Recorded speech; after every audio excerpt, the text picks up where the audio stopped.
Hello everyone, welcome back to my channel Ankit coaching centre. तो बच्चों, आज हम आप लोग को बताएंगे प्रश्नावली 11.1 का सवाल नंबर 7वां। तो आप लोग उसे खूब ध्यान समझिएगा।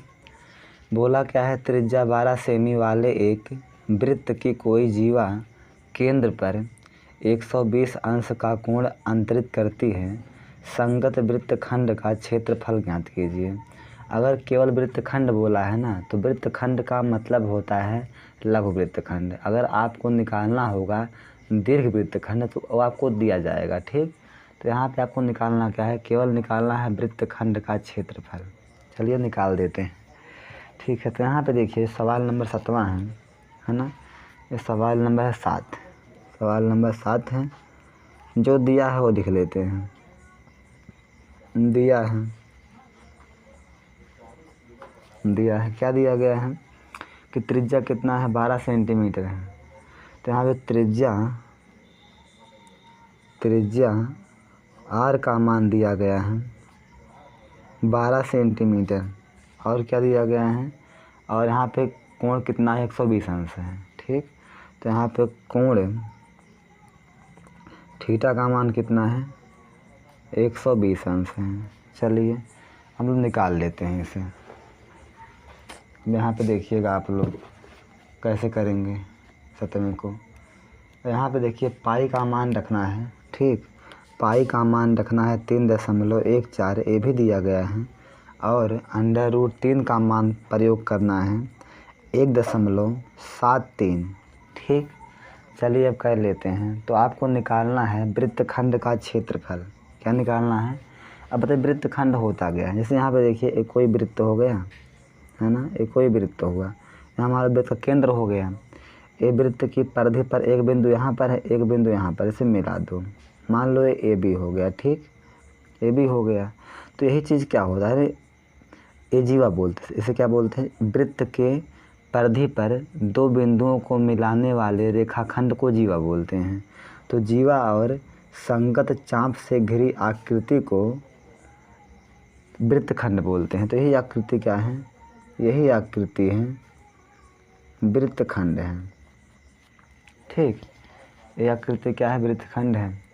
अब बहुत ध्यान से आप लोग देखिएगा। अब कोण कहाँ बनता है, 120 अंश का ना। इसी को केंद्र से मिला देते हैं ऐसे। तो यहाँ पे कोण बनता है 120 अंश का, यहाँ पे। तो यही आपको निकालना है वृत्तखंड का क्षेत्रफल।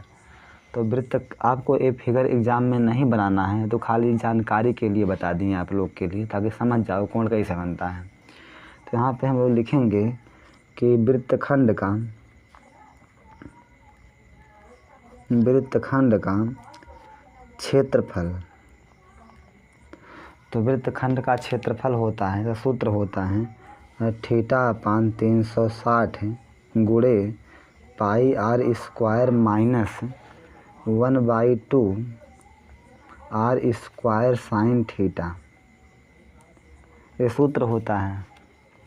तो यहाँ पे थीटा का मान 120 अंश है। तो यहाँ पे देखिए 120 और बटे में 360 गुणे पाई का मान कितना है, 3.14 है, गुणे यहाँ पे देखिए आर स्क्वायर, तो आर का मान 12 है। तो यहाँ पे देखिए 12 का हो गया square minus 1/2 R square. R का मान कितना है, 12 है, तो 12 का स्क्वायर हुआ इंटू, अब साइन हो गया, इंटू माने गुणा होता है, साइन थीटा का मान 120 हो गया।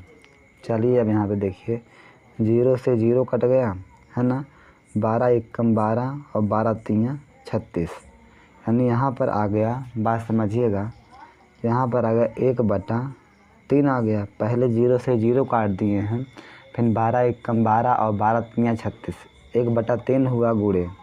यहाँ पे देखिए कितना हुआ, 3.14 और गुणे में हो गया। यहाँ पे देखिए 12 का स्क्वायर, तो 12 का स्क्वायर होता है 12 गुणे 12, यानी ये आ जाएगा 144, ठीक। माइनस यहाँ पे देखिए 1/2 हुआ है ना। यहाँ पे 12 का स्क्वायर है, तो 12 का स्क्वायर होता है 144। यहाँ पे साइन 30 का मान हम निकाल लेते हैं, अरे साइन 120 का मान निकाल लेते हैं।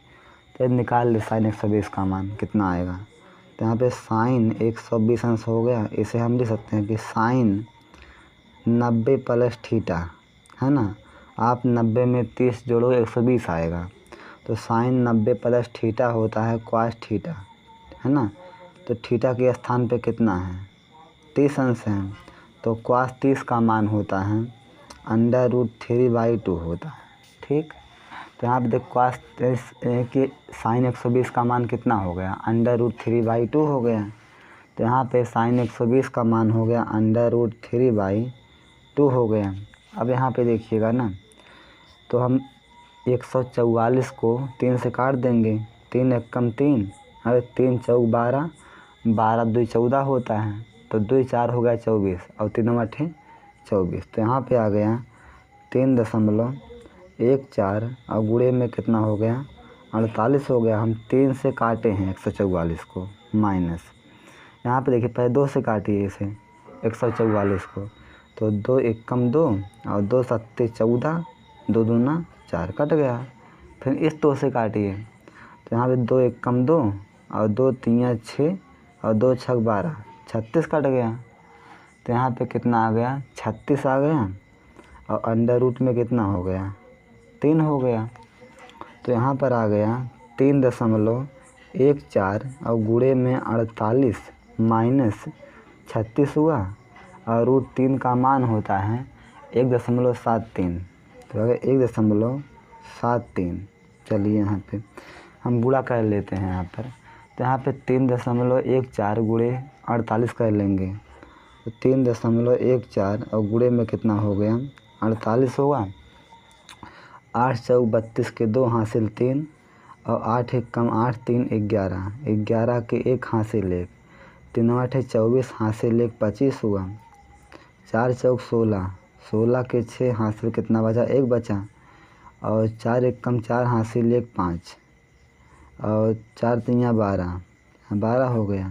2 आया 6 1 7 हुआ, 5 5 10 हुआ, 2 2 4 हासिल 1 5। तो यहाँ पे आ गया दशमलव कितने पे होगा 2 अंकों पर होगा। तो यहाँ पे दशमलव लगा दीजिए। यहाँ पे आ गया 150.72 माइनस है लगा दीजिए। अब 1.73 में गुणा करो 36 का। तो यहाँ पे देखिएगा गुणा कर लेते हैं। चलिए यहाँ पे करें 1.73 और गुणा में हो गया 36। 6 3 18 हासिल 1, 6 7 42 हासिल 1 43, हासिल 4 बचा। 6 एकम 6 हासिल 4 10 हुआ और 3 3 9, 3 7 21 के 1 हासिल 2 और 3 एकम 3 2 5, 5 हुआ, 8 हुआ। ठीक, और 9 3 12 के 2 हासिल 1, 1 हासिल 1 2 हुआ और 5 1 6। दशमलव कितने पर है 2 अंकों पर है। यहाँ पे लगा दीजिए। तो यहाँ पे आ गया 62.28। चलिए निकाल दीजिए यहाँ पे, है ना। अब आप एक काम करिए 150.72 और माइनस में करो 62.28। यहाँ देखिए 12 में से उधार लेके 12 हो गया, 12 में से 8 गए 4 आया, यहाँ पे 6 बचा है, 6 में से 2 गए 4 आया। अब यहाँ पे देखिएगा यहाँ पे 10 हो गया, 10 में से 2 गए 8 आ गया, यहाँ पे 14 है, 14 में से 6 गए 8। तो यहाँ पे आ गया 88.44। तो यहाँ पे आ गया 88.44। यहाँ पे सेंटीमीटर में है तो क्षेत्रफल का मात्रक हो जाएगा सेंटीमीटर का स्क्वायर। यही आंसर है। तो इसमें कोई दिक्कत हो बताइए। आपको पहले ये लिखना है, इसके बाद ये लिखना है। चलिए, अगर वीडियो अच्छा लगा हो तो लाइक कर दीजिएगा, चैनल पर अभी भी नए हो तो सब्सक्राइब कर दीजिएगा।